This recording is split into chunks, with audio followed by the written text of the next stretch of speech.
Hello, my name is Antonio Nassif, and today we'll be presenting the Tableau project from my class of Strategic Management and Decision Making. So to start off, as we can see, this is a bar graph, and the average score is 3.6. Andrew has performed the best score with a 4,950. Garrett has the lowest score uh, by far with 2,640. So you can see over here. Most teams have been trying to be lower than the average, with few exceptions like Dig, By, and Harper.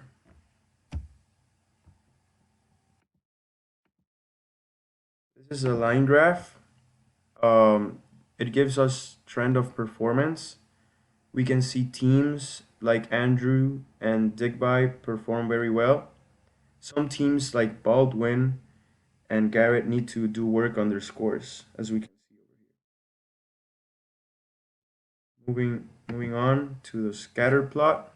This is the scatter plot, which gives us accurate comparison with our data. Teams like Andrews did well with the score with a 4.95. Here we can see. And Garrett by far has the lowest score over here with 2,640. Teams have low scores by borrowing more debt, which increases leverage, but can reduce stability in cash flows.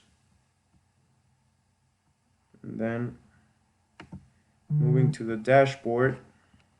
This is our dashboard, which summarizes our data and presents an overall overview of the performance of teams.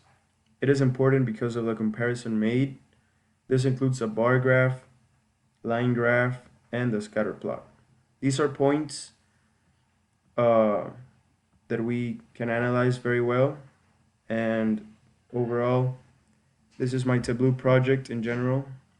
It has been great to do this by far, to analyze all of these points and the information made.